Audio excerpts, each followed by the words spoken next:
सर्वांना श्री स्वामी समर्थ. तर सुंदरशी सकाळी देवपूजा झाली आणि कधी कधी ना खूप घाण अशी फुलं येत आहे सध्या पावसाळ्याची, पण आज छान अशी फ्रेश फुलं मिळाली होती. तर छान देवपूजा वगैरे झाली. महाराजांना सुद्धा छान गुलाब म्हणजे जे काही झेंडूचं फुलं होतं ते सुद्धा छान दिसत होतं. तरी सुरूच राहणार आहे आपलं. तर त्याच्यानंतर दोघांचा चहा वगैरे बनवून घेतला आणि चहा झाल्याच्यानंतर लगेचच मी आऊंना डब्यासाठी तयारी केली होती. तर डब्यासाठी मला शेवभाजी बनवायची होती. कधी कधी मिरचीची सुद्धा बनवते आणि जर इच्छा झाली तर मिरची पावडरची सुद्धा. मिरची आम्ही खूप कमी खातो, त्याच्यामुळे हलकं फुलकं मिरची पावडर आहे त्याचीसुद्धा मी भाजी बनवते. सो इथे कढई वगैरे ठेवून घेतली, जिरं मोहरीची फोडणी दिली, लसूण टाकला आणि नंतर कांदा टाकून दिला. त्याच्यानंतर लगेचच मीठ टाकलं, जेणेकरून मीठ टाकल्यामुळे छान असा मऊसूत कांदा होतो आणि लवकर भाजीसुद्धा आपल्याला होते. आणि कांदा जर मऊ झाला ना तर अगदी छोटा होतो आणि भाजीमध्ये दिसतसुद्धा नाही. जर कोणाकोणाला कांदा आवडत नसेल तर ही ट्रिक तुम्ही नक्की यूज करू शकता.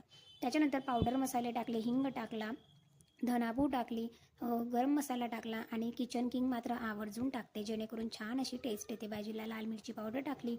त्याच्यानंतर अगदी थोडंसं पाणी टाकून घ्यायचं आहे, कारण शेव खूप मऊ असतात त्याच्यासाठी ते लवकर विरघळले जातात. सो थोडंच पाणी टाकलं, नंतर शेव टाकली, कोथिंबीर गार्निश केली आणि 10 ते 15 मिनिटांसाठी फक्त भाजी होऊ दिली.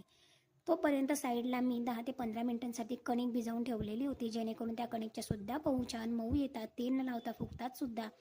तर अशा प्रकारे छान मऊसूत पोळ्या केल्या आणि जेवण करून घेतलं. तर असा होता माझा आजचा दिवस. पुन्हा भेटेल उद्या.